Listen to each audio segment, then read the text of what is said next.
Hoje o Unesp Notícias traz uma edição especial para você. Nosso assunto são as discussões atuais em torno da natureza ideológica da educação no Brasil. A edição desta terça-feira, 9 de julho, começa agora.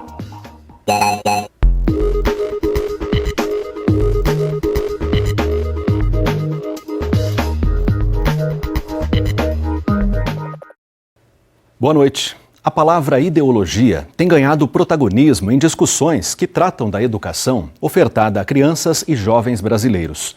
O assunto mobiliza setores do atual governo federal e traz preocupações para segmentos sociais contrários a intervenções estatais no trabalho realizado pelos professores em sala de aula. Para compreender essa questão, convidamos para um bate-papo a socióloga Márcia Reis, pesquisadora do Departamento de Educação da Faculdade de Ciências da Unesp. Quem conduz é o repórter Júlio Penariol, direto do campus de Bauru.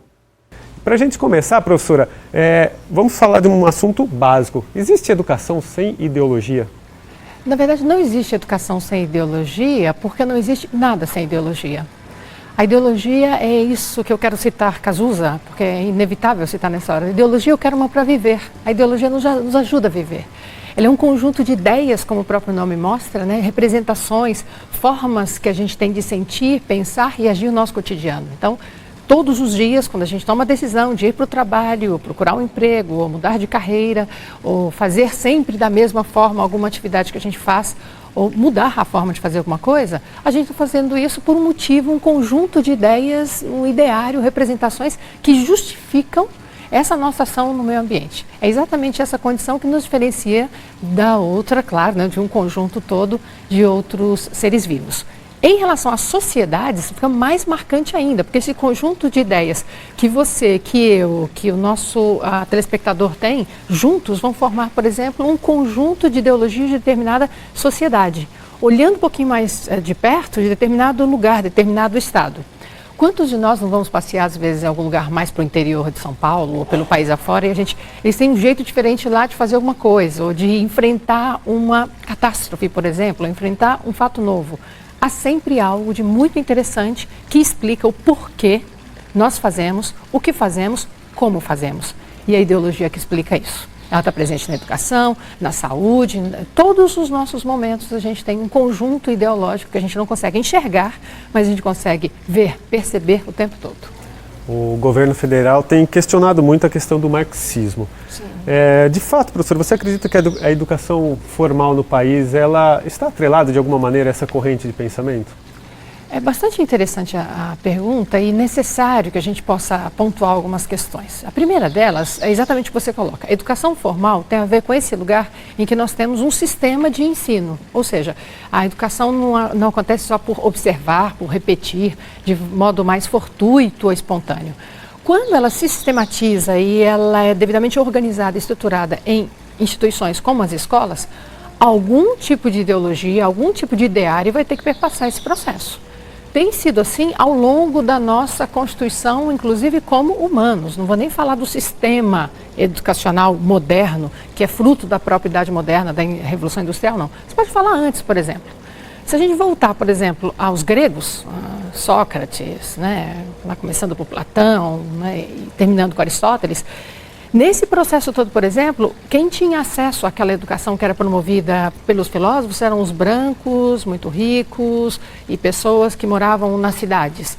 Estavam excluídos daquela educação, que era concedida não um sistema, mas de modo mais formal, às pessoas que não faziam parte dessa elite já daquela época. Pois bem, o que eles aprendiam ali tem a ver com o processo de interagir com aquela sociedade do modo que as suas famílias quisessem. Então, significa que, em determinado momento, desde inclusive a antiga Grécia, a gente tem um ideário, um conjunto todo de ideias que perpassam esses processos. Se a gente caminha um pouquinho mais, a gente percebe, por exemplo, a revolução que foi feita pelo cristianismo, em termos dessa educação, e que acabou chegando apropriada pela Igreja Católica Apostólica Romana às escolas da Idade Média, que eram os mosteiros, esses processos todos. Então, cada tempo, a gente chama assim, o espírito do tempo vai marcando qual é esse processo. Como o marxismo é uma teoria crítica, Marx não pensou na educação. Marx é um filósofo que é utilizado na economia, né, em várias grandes áreas. Então, essa corrente marxista, ela tem a ver com esse processo todo de fazer o sujeito, né, o ser humano, o homem, o ser humano, basicamente, né, compreender em que mundo ele está vivendo, por que as coisas acontecem, como acontecem, por que acontecem e para que acontecem. Eu volto às 3 perguntas anteriores, porque quando eu questiono isso, eu penso assim, eu posso fazer diferente. A ideologia, ela faz com que a gente pense, não é assim mesmo. A grande contribuição do marxismo, por exemplo, é esse processo da gente perceber que o mundo praticamente estaria dividido em 2 grandes conjuntos de pessoas, né? Uns que possuem os meios de produção e os que não possuem os meios de produção. Quem possui meios de produção explora esse daqui. Esse aqui trabalha cotidianamente e não percebe, não se vê como explorado. Aliás, a gente até, em alguns momentos, agradece por ser explorado, por ter um emprego. Não é trabalho, hein? Tem emprego, ou seja, trocar o trabalho por um salário. Quem primeiro questionou essa condição de alienação, que vinha numa onda muito forte desde o século XVII, XVIII, foi Karl Marx. E não por acaso ele se tornou um clássico. Clássico é aquele que a gente passa 1 século, 2 séculos, 3 séculos e continua explicando alguns fatores, alguns fenômenos, né? Ele se tornou um clássico para a economia, para a política, ele se tornou um clássico, inclusive, para nós na educação. Quando queremos pensar que a educação pode sair do lugar comum, sair daquilo que todos nós percebemos como cidadãos e sujeitos, né, e de uma certa sociedade, e começamos a questionar, mas espera aí, isso poderia ser diferente. No caso do Brasil, a nossa grande questão é que a gente tem uma educação escolar tardia. E ela é tardia porque a primeira Lei de Diretrizes e Bases é de 1961. Então nós fomos descobertos em 1500 e até 1961 a gente não tinha uma lei que regulava o sistema de educação? Não havia. E aí a partir dessa lei, estamos nos anos 1960, todo mundo lembra que havia um grande questionamento, o processo de urbanização e industrialização do Brasil tinha começado em 1930, teve um processo acelerado na década de 1950, com a construção de Brasília e todo um incremento da indústria automobilística em São Paulo. E aí essa condição de explorado e de explorador, dominante e dominado, ela fica muito acirrada, muito evidente.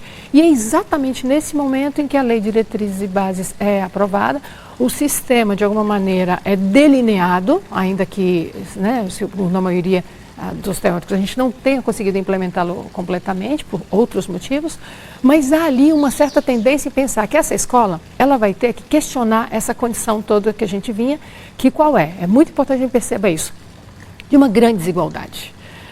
Não que, é bom a gente perceber, né? A condição primeira desse que possui os meios de produção e esse que não possui os meios de produção tem que ser tão grande como a gente tem aqui. Então, o que nós temos no Brasil basicamente é isso, uma diversidade, que a gente notou agora há pouco, quando você vai para outro lugar e percebe que as pessoas fazem as coisas de forma diferente, isso é diversidade, mas haver diversidade não explica por si só a desigualdade que a gente tem. Pois bem, para poder romper essa desigualdade, eu preciso fazer com que as pessoas percebam que elas estão sendo exploradas, expropriadas, que elas têm poderia ter um modo diferente de fazer tudo isso. E a tentativa de fazer isso vai fazer com que a escola tenha um compromisso com a transformação social. Ora, só para a gente poder lembrar bem, se eu volto a antigos momentos da história, e a gente percebe isso de forma clara, né? Nem sempre uma família que matricula o seu filho numa escola quer que a ordem social mude. Alguém que tem uma condição privilegiada socialmente falando, não quer que o menino vá para a escola, por exemplo, a criança, ou adolescente, ou mesmo o adulto, que ele vá para poder mudar as coisas, o estado de coisas como está. Está tudo muito bom, está tudo funcionando muito bem. Tudo funcionando muito bem. Para essa grande maioria muito mal colocada, muito pouco incluída, para não dizer excluída, né, da educação, a gente percebe de forma muito clara e isso vai se repetindo. Por isso é que eu preciso, de alguma maneira, de algum tipo de referencial teórico, que não deixa de ser ideológico, claro, para pensar que a escola pode sim ser um agente de mudança social. Tentar romper com isso. Romper com isso, exatamente. E não repetir, manter essas mesmas desigualdades sociais. As outras teorias, elas são muito mais explicativas e fazem uma justificativa do que está aí. Uma teoria que vai gerar outras tantas teorias vai ser a teoria marxista exatamente por essa condição de um conceito de alienação, que é bastante divertido no cinema quando se vê, por exemplo, quem vê Tempos Modernos vê um Chaplin alienado. ver um Chaplin tecnicista, aquela coisa toda e tal.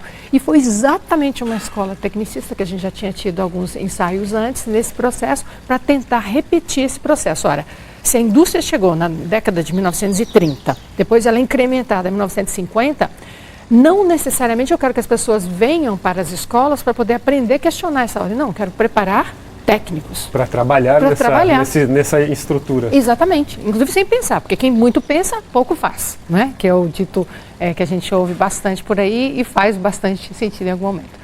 Então a culpa é mais ou menos essa. Nós nunca fomos totalmente marxistas, até porque não há como ser. É uma teoria que vai tomando forma, vai tomando corpo à medida em que esse sistema, desde 1961, começa a ser estruturado. Em alguns momentos a gente se aproxima mais, outros menos, mas não há necessariamente, a gente poderia dizer assim, uma escola marxista. A gente não tem esse tipo de mérito. Por falar em ideologia, professora, um dos que tem sido mais criticados ou lembrados nesse momento é o filósofo Paulo Freire, que é muito respeitado fora do Brasil, mas aqui há uma corrente para tentar desmerecer, né, todo o trabalho dele. Por mais que alguns especialistas digam que o pensamento dele nunca foi aplicado efetivamente, né? O que você pensa sobre essa questão?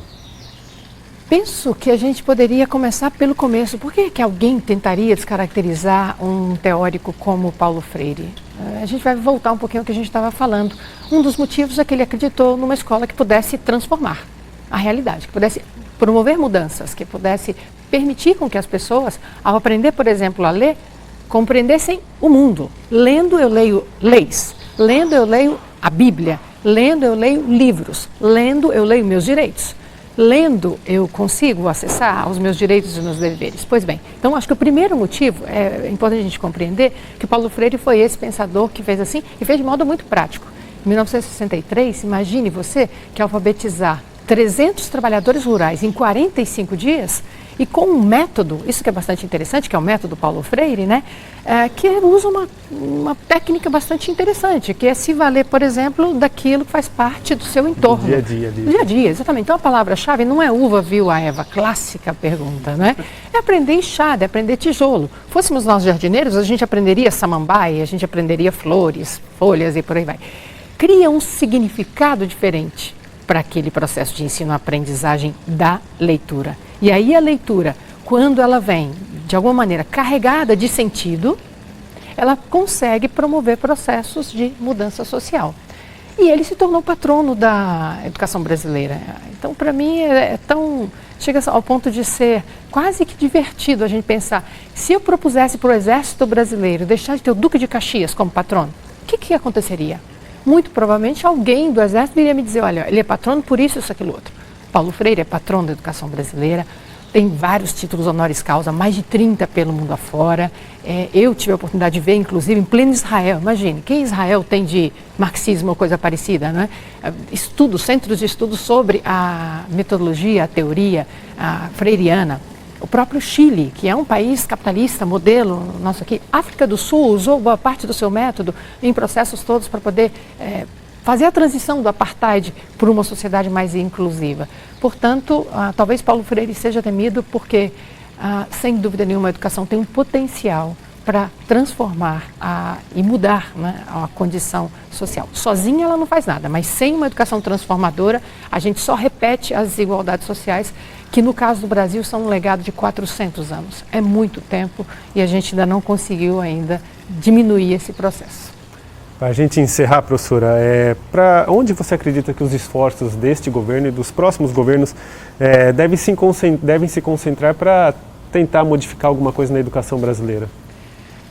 Depende, Júlio, do que se pretende para os próximos anos, né? E que se pretende, eu digo, no sentido mesmo coletivo. Eu sempre gosto de lembrar que nós somos uma sociedade moderna e uma sociedade moderna é um Estado moderno. E nesse momento ele ocupa parte do Poder Executivo. E esse Estado moderno, ele tem que lidar com grupos de interesse.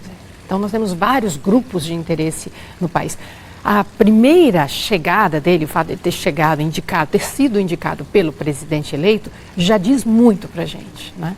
Quando as colocações são feitas, por exemplo, que não, a universidade ela é para uma elite, ela não é para todos. Quando propaga e propala aquele que é educação moral e cívica de volta às escolas, Quando se diz que a gente vai fazer uma reforma do ensino médio, porque o ensino médio é muito pouco interessante ou coisa parecida, nós precisamos formar técnicos e vai ser universitário quem queira ou coisa parecida, a gente já percebe de forma muito clara uma tendência a imaginar a educação não como um lugar de transformação, mas muito mais o lugar do professor, sobretudo, né, que é o que nos interessa bastante, como um funcionário que vai cumprir as regras que o Estado propõe de uma certa moral, de um certo civismo. Ora, nada é mais ideológico que moral e civismo. Moral, quando eu indico o que é certo, quando eu ensino o que é certo e certo e errado, para mim, numa certa condição, isso é ideológico.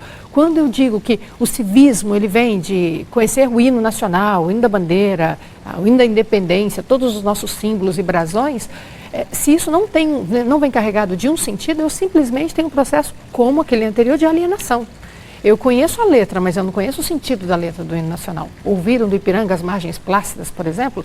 Ninguém nega a importância de se conhecer isso. Agora, você tem uma disciplina para poder ocupar todo um espaço que vai ser ensinado do modo como essa proposta desse momento do nosso governo, né, que é parte do Estado agora, desse governo pretende, a gente sem dúvida nenhuma pode imaginar que a gente não terá anos muito fáceis para uma escola transformadora, não para a transformação em termos da diminuição da desigualdade social, porque uma parte vai continuar tendo, né, acesso aos melhores conhecimentos, aos melhores postos de trabalho, tudo isso. E uma grande maioria vai continuar sem tomar ter condições de tomar para si o conteúdo, que é o que interessa. Uma escola em que o aluno aprenda, uma escola em que o professor possa ensinar, um professor que possa fazer uma carreira em que ele se veja hoje, amanhã, daqui a 10, 15 anos, construindo um modo diferenciado de uma educação, que ele possa acompanhar no processo longitudinal quem foram os meus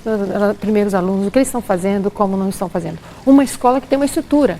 Quando eu penso que as escolas brasileiras, e nós sabemos disso, menos de 30% têm bibliotecas, menos da metade ainda não tem sanitários, menos da metade ainda não tem, por exemplo, um conjunto de professores que possam fazer um planejamento com os materiais, né, inclusive físicos. Agora mesmo a gente ficou sabendo que os livros não chegarão em tempo.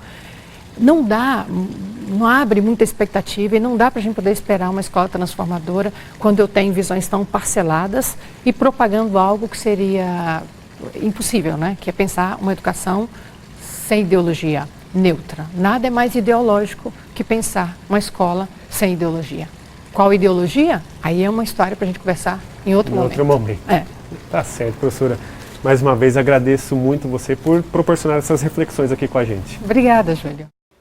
E por hoje é só. O Unesp Notícias volta amanhã às 6h30. Um bom restinho de feriado para você. Tchau, tchau.